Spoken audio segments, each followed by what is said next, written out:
Bonsoir à tous, jeudi 18 octobre, bienvenue dans le 7-8 journal sur TV 78, l'essentiel de l'actualité locale en 26 minutes.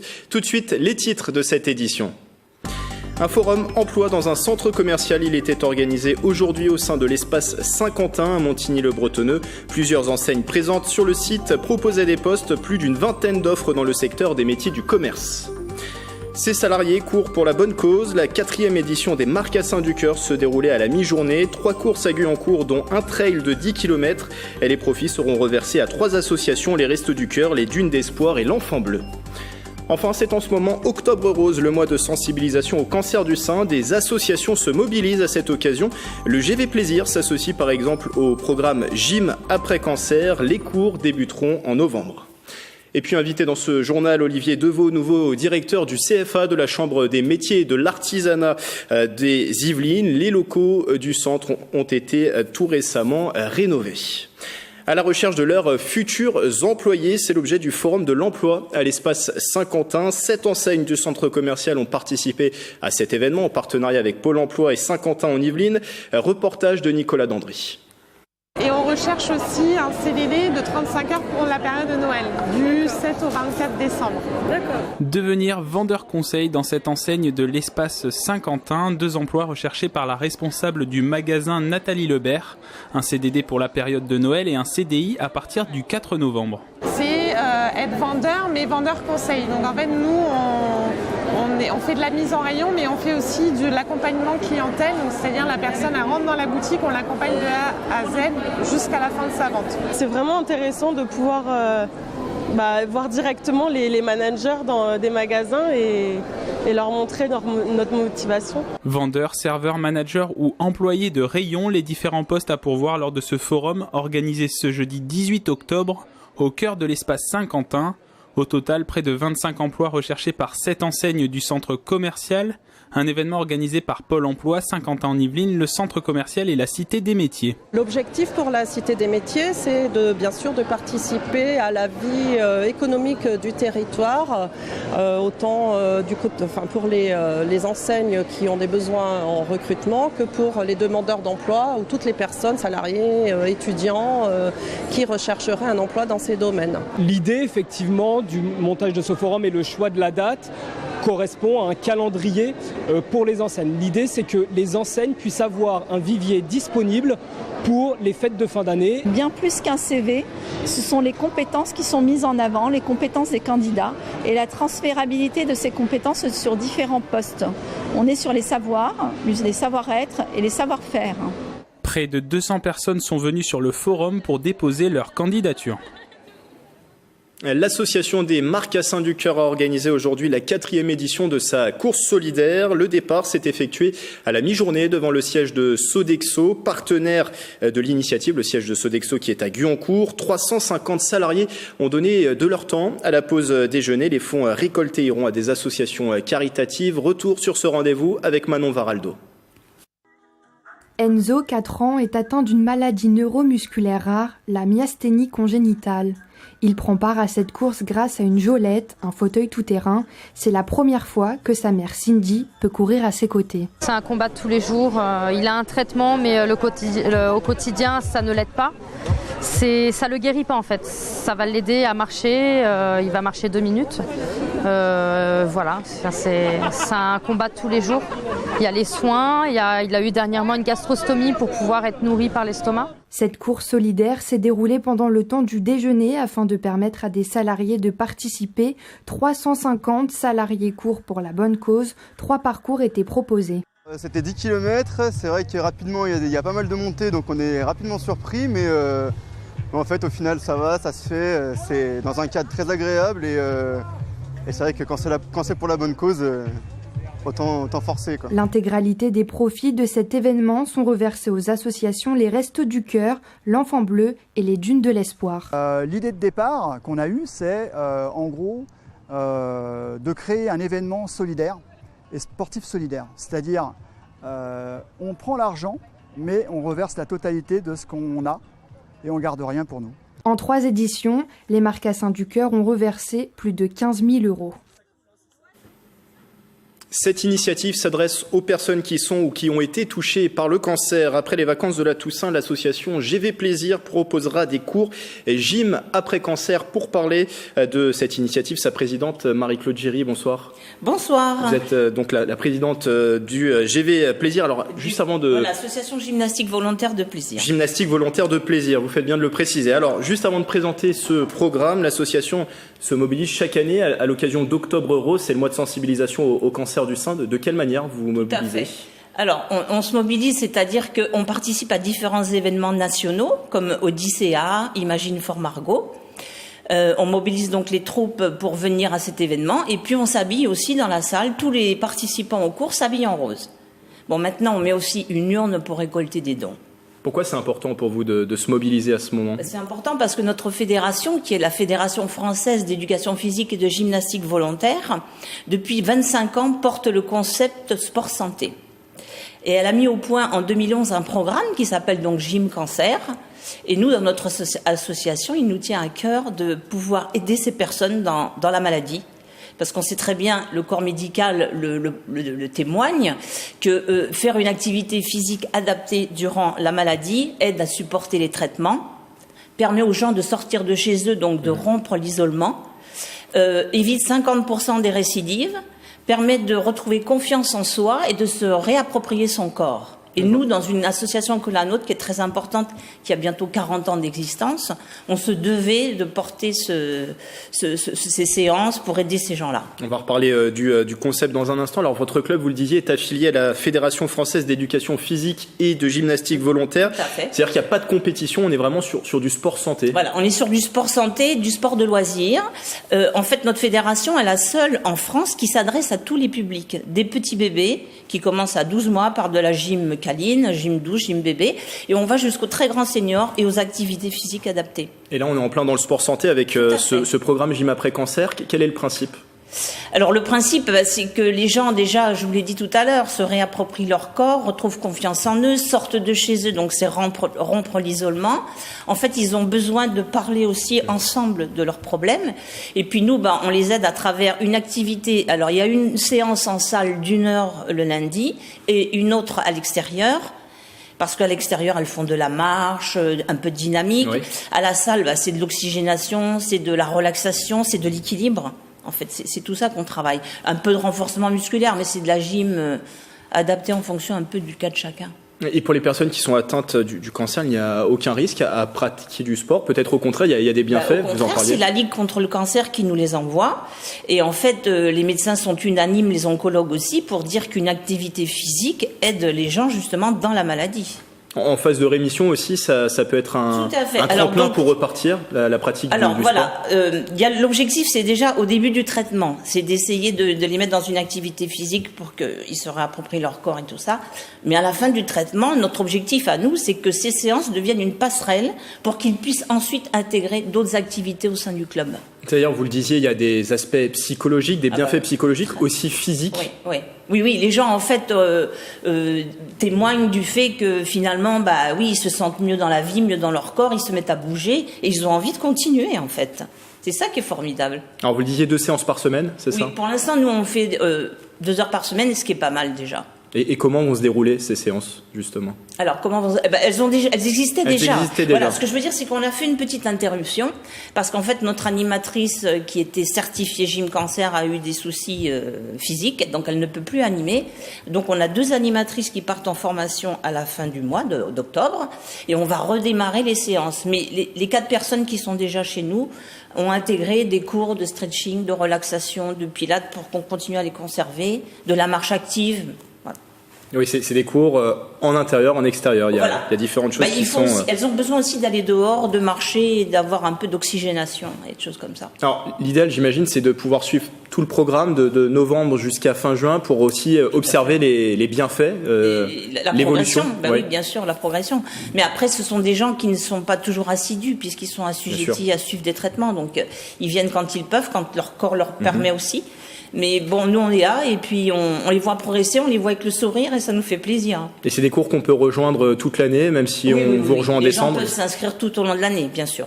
Bien sûr. Le site qui s'affiche pour toutes les informations. Vous parliez des animatrices, celles qui vont diriger ces séances. Oui. C'est des animatrices qualifiées sur ce programme Gym après cancer. Voilà. Alors donc tous nos animateurs ont un diplôme certifié fédéral, national. Mais pour animer ce genre de séance, il faut effectivement une formation spécifique. C'est une formation pour les activités spécifiques adaptées. Des questions pratiques, comment fait-on pour s'inscrire ?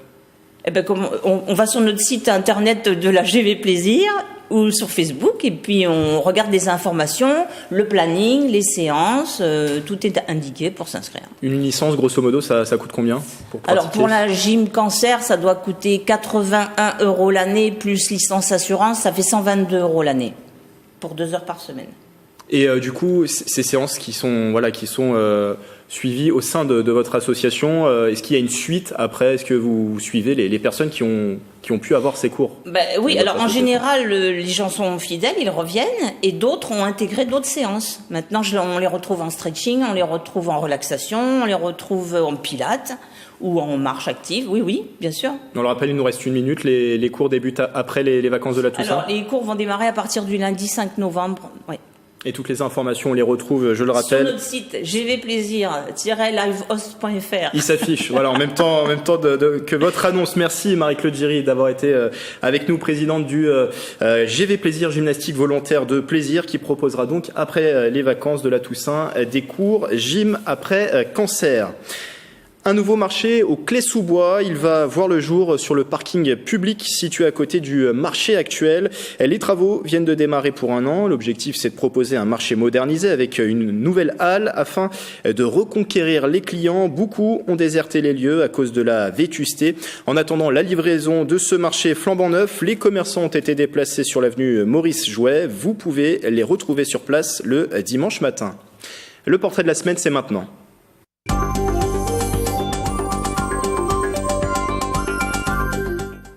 Direction la vallée de Chevreuse pour faire la connaissance de Fabien Thibout, jeune cuisinier des Yvelines. Il est tombé dans la passion pour la restauration depuis ses 14 ans. Nous sommes allés le rencontrer au moment de la préparation de l'une de ses recettes fétiches, une rencontre signée Jules Colly. Originaire de Cernay-la-Ville, le jeune cuisinier Fabien Thibout est ce qu'on peut appeler un pur produit de la vallée de Chevreuse. Il a commencé la cuisine à l'âge de 14 ans avec un bac professionnel restauration en alternance aux écuries du château à Dampierre ainsi qu'au clos de Chevreuse. Fabien a ensuite passé une mention complémentaire en dessert à l'assiette avant de se lancer dans la vie professionnelle. Après ces années de formation, en fait, j'ai essayé de me diriger vers le métier de mon père qui est la charcuterie et charcutier traiteur. J'ai été travailler chez un collègue à lui à Paris 16e qui est Monsieur Joly, un meilleur ouvrier de France. Suite à des essais dans le monde du traiteur, c'est une expérience un peu particulière qui, en 2014, va ramener Fabien vers la restauration. Avec mon école, on était invités à participer à un salon de la restauration. Dans ce salon-là, il y avait un concours, le concours Jean de la Veine. Ce concours-là, je l'ai fait avec Mathieu Desmarest. Il y avait vraiment les chefs qui étaient mis en valeur et aussi les commis par le biais d'un prix en fait du meilleur commis que j'ai remporté. C'est vrai que je me cache pas de le mettre sur mon CV, c'est un bon atout et après ça me met quand même une pression supplémentaire parce qu'un patron qui m'engage en sachant que je suis premier commis, il va s'attendre à vraiment de l'excellence. Donc ça me donne encore plus envie de donner un maximum de moi-même. Un savoir-faire qu'il nous présente avec la composition d'une entrée chère à son cœur dans un lieu tout aussi important. Donc aujourd'hui on est dans la cuisine de mes parents, de la charcuterie de Chevreuse. Et j'y ai passé énormément de temps en fait. Que ce soit les dimanches où je venais aider mes parents, ou même des entraînements pour moi-même quand j'avais envie de perfectionner quelques recettes ou des trucs comme ça. C'est un côté en fait vachement pratique. Alors aujourd'hui je vais vous présenter une recette que j'ai appris justement chez Monsieur Pascal Joly qui s'appelle un délice de crabe. Donc ça va être une macédoine assaisonnée avec une mayonnaise citron, un guacamole juste un tout petit peu épicé et une crème au crabe en dessus dans une verrine. J'aimerais bien travailler à l'étranger pour apprendre d'autres cultures, d'autres techniques et ouvrir un restaurant en tant que chef pâtissier, que ce soit ici ou ailleurs. Le top du top, ce serait d'ouvrir en fait en vallée de Chevreuse. Un parcours inspirant que ce futur chef cuisinier continue d'écrire chaque jour en travaillant notamment dans les cuisines de la prestigieuse abbaye des Vaux de Cernay. On continue à parler de l'artisanat avec mon deuxième invité dans ce journal, Olivier Deveau. Bonsoir. Bonsoir. Vous êtes le nouveau directeur du CFA de la Chambre des métiers et de l'artisanat des Yvelines. Ce centre de formation des apprentis est situé à Versailles et a depuis peu des locaux rénovés. Qu'est-ce qui a été rénové dans ces locaux ? C'est vrai, nous avons profité des vacances d'été, de l'arrêt, pour rénover l'ensemble des ateliers, tous les plateaux techniques. Il y a plus de 100 000 euros de travaux financés par les organismes professionnels, les fédérations et la région, qui nous ont permis de reprendre en totalité le plateau des esthéticiennes, ce qui nous permet de mettre en place de nouvelles formations, puisqu'on ouvre un BTS esthétique cette année. La boucherie également, entièrement rénovée. Et là aussi, nous mettons en place un nouveau brevet professionnel boucherie. La pâtisserie, la boulangerie, qui ont reçu des équipements entièrement rénovés. Donc de gros travaux pendant l'été qui nous permettent d'ouvrir dans de bonnes conditions. Des chambres de fermentation, je crois, pour la boulangerie. Chambres de fermentation, absolument. Vous êtes bien renseignés, qui sont nécessaires pour la pâte, pour qu'elle puisse lever, c'est ça ? Pour qu'elle puisse lever dans de bonnes conditions. Et là, on a des équipements tout à fait au top. On précise que le CFA avait des locaux qui datent des années 70. Pourquoi c'était nécessaire de faire ces rénovations ? Alors, c'est vrai, ce CFA est bien connu de tous les Versaillais et de tous les artisans des Yvelines. Le bâti a peu évolué et d'ailleurs, c'est le prochain projet. Il faut maintenant qu'on s'attaque à la structure. D'accord. Mais les ateliers, eux, sont rénovés très régulièrement. Nous sommes soutenus par les fédérations, par la région pour les maintenir à niveau. Et là, nous avons profiter de l'occasion du lancement de nouvelles formations pour donner un bon coup de collier sur la qualité technique. Vous le disiez, ce qui a rendu aussi possible ces rénovations, c'est des aides de partenaires, c'est ça ? Absolument. Le CFA ne serait rien sans les métiers, rien sans l'artisanat et sans la région, et qui nous soutiennent très largement, aussi bien les fédérations professionnelles, comme je le disais, que le conseil régional. Qu'est-ce que ça change concrètement d'évoluer pour ces élèves au sein de locaux rénovés ? Est-ce qu'ils travaillent dans de meilleures conditions ? Est-ce que ça peut aussi attirer de nouveaux élèves vers le CFA ? Alors nous avons fait une très bonne rentrée, puisque les CAP sont pratiquement au complet. Bien sûr, la qualité de l'enseignement est importante. Je crois que ce qui est le plus important dans une formation, ce sont les formateurs. Et les équipes sont rodées. J'ai vraiment, puisque vous le disiez, j'ai pris ce CFA cet été, c'est récent, mais j'ai découvert d'excellentes équipes, aussi bien d'ailleurs parmi les formateurs que les équipes de direction. Donc il y a un personnel à la fois éprouvé, ancien, pour beaucoup d'entre eux, et avec une très forte expérience. Mais il faut aussi leur mettre à disposition des équipements et c'était l'enjeu de cette rénovation récente. L'autre actualité du CFA, c'est que désormais les formations sont regroupées dans des pôles. Il y a par exemple un pôle de métiers de bouche avec la boulangerie, la boucherie, charcuterie, la pâtisserie, un pôle soins du corps. Ça permet quoi ? C'est d'être plus lisible sur l'offre de formation ? Oui, c'était un enjeu récent, un enjeu important des évolutions récentes. Plusieurs sections ont été fermées ces dernières années. En mécanique automobile, en prothèse dentaire, à la fois des métiers qui peut-être voyaient leur avenir un peu, dans la prothèse dentaire par exemple, un peu fermés, et puis qui étaient un petit peu extérieurs au cœur de nos activités, qui sont maintenant bien recentrés sur l'alimentation et les soins du corps. Et la logique maintenant, c'est d'offrir des parcours complets dans ces filières. Donc nous offrons les CAP sur l'ensemble des métiers, en boucherie, en boulangerie, en pâtisserie, en cuisine, et pour les soins du corps en esthétique et en coiffure. Mais nous montons maintenant, donc les CAP au niveau 5, nous ouvrons les brevets professionnels dans l'ensemble des filières. La boulangerie sera la dernière, on ouvrira donc une section en brevet professionnel boulangerie l'été prochain, ce qui nous permet de monter au niveau 4. Et puis, nous commençons à regarder sur le niveau 3, puisqu'on a ouvert cette année un BTS en esthétique. Et ça, c'est peut-être une ambition plus à moyen terme, et il serait intéressant, là aussi, de poursuivre les cursus dans les autres filières vers le niveau 3. Le niveau 3, c'est-à-dire, on est maintenant dans le supérieur. On l'a compris, il y a une offre assez large qui est... À la fois large et très cohérente, puisqu'en offrant comme ça ces parcours, un jeune qui, après la 3e, souhaite poursuivre sa formation par l'apprentissage, qui est une voie de formation différente, mais qui est aussi une voie de formation diplômante, pourra venir chez nous au CAP, niveau 5, puis ensuite poursuivre avec un brevet professionnel, niveau bac, et éventuellement poursuivre dans le supérieur avec des BTS. Et en même temps, il pourra faire des passerelles avec des mentions complémentaires. Donc on peut assurer une formation très complète et dans la durée. Et ça, au bénéfice, évidemment, de l'artisanat du département. Vous le disiez, vous avez pris vos fonctions cet été. Vous avez été auparavant en charge de la formation professionnelle au sein de la Marine nationale. Est-ce que cette expérience, vous comptez la mettre à profit pour développer le CFA, continuer le développement du CFA ? C'est vrai. Je vous remercie de rappeler ce détail, qui n'est pas tout à fait un détail, puisque j'ai passé quelques années comme marin, où je me suis occupé de formation professionnelle, où la formation professionnelle m'a passionné. Alors on dira c'est complètement différent. En fait, pas tout à fait, car les jeunes qui rejoignent la marine, aujourd'hui ce n'est plus, mais qui sont finalement les mêmes que ceux qui aujourd'hui choisissent de faire un métier dans l'artisanat, les mêmes en ce sens qu'ils sortent du collège ou du lycée en recherche d'une voie. Nous les formons dans la marine. Je les forme aujourd'hui dans l'artisanat, les principes de la pédagogie, de la préparation d'un diplôme, du développement d'un savoir-être, tous ces principes sont les mêmes. Après, les plateaux techniques sont différents, mais c'est la même passion pour offrir un avenir à la jeunesse. Ces artisans, on en a bien sûr besoin. Les professions de l'artisanat ont un bel avenir devant elles. Oui, j'en suis persuadé. Il y a un vrai regain d'intérêt pour l'artisanat. Ce sont des métiers qui n'ont jamais cessé d'offrir leurs services. En étant présents dans l'alimentation ou dans la coiffure, on est là sur des métiers qui sont à la fois anciens, traditionnels, mais qui ont un bel avenir devant eux. Il y a un regain d'intérêt pour la qualité des produits. Il y a un regain d'intérêt pour l'esthétique et pour le soin du corps. Et tout ça offre un véritable avenir aux jeunes qui souhaiteront le construire dans cette voie. Et quelles sont les perspectives, notamment pour le CFA? Vous le disiez, vous arrivez encore à attirer de nombreux jeunes? Oui, je le disais, nous avons fait le plein avec les CAP cette année. Il reste quelques places en coiffure, quelques toutes petites places en boucherie, elles se comptent sur les doigts d'une main. Les autres CAP sont complets. Il reste quelques places dans les brevets professionnels, quelques places au BTS esthétique également, mais c'est une vraie satisfaction puisqu'on voit que nos formations trouvent de l'intérêt et trouvent aussi, parce que c'est très important, c'est ce qu'on oublie parfois avec l'apprentissage, trouvent des employeurs. C'est-à-dire qu'un jeune qui vient chez nous en apprentissage, c'est qu'il a d'abord un contrat dans une entreprise. Et c'est un point qu'il est important de souligner, c'est que l'apprentissage, c'est un lien continu entre l'entreprise, l'employeur et le centre de formation.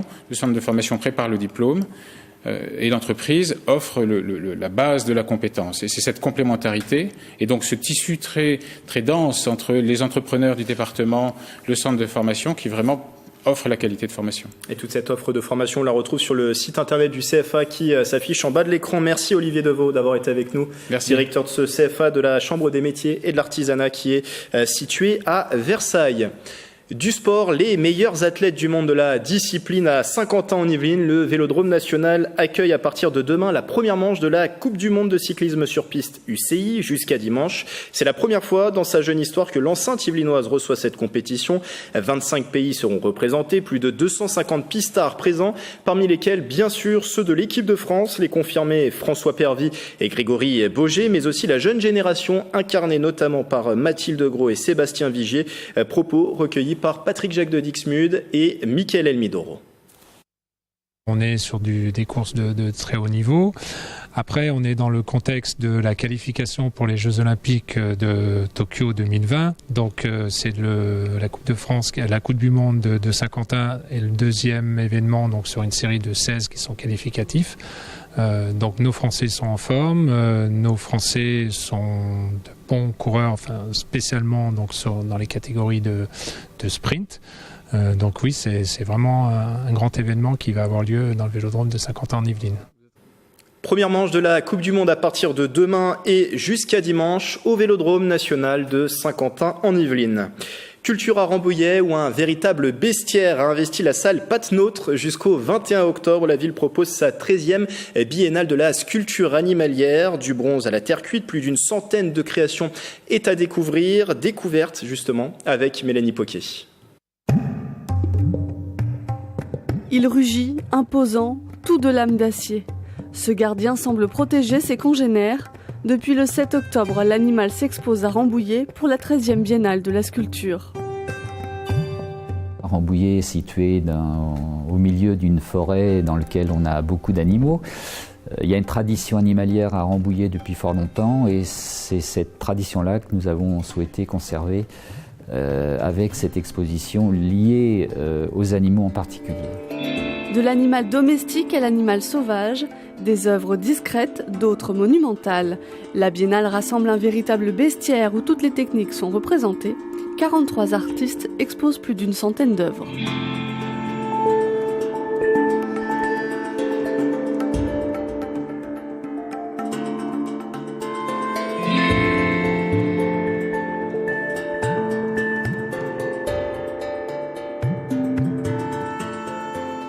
Nous ouvrons notre biennale à la fois aux artistes amateurs et professionnels. Donc il n'y a pas de discrimination entre les deux. Et ce sont des artistes qui viennent d'Île-de-France, de Rambouillet, d'Île-de-France, mais aussi de province. On a des gens qui viennent du sud de la France, de Marseille. On a des artistes qui viennent aussi de l'Est, de l'Ouest de la France. Et on a aussi quelques étrangers qui exposent. Les animaux sont à Rambouillet jusqu'au 21 octobre avant de prendre leur envol.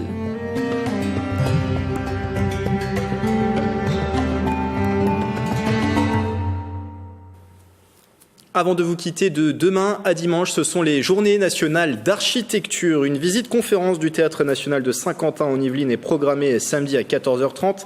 Bâtiment emblématique du territoire imaginé par l'architecte Stanislas Fieser. Il a été livré en 1993, marquant l'achèvement de la ville nouvelle. Pour cette visite-conférence animée par l'architecte, une réservation est conseillée.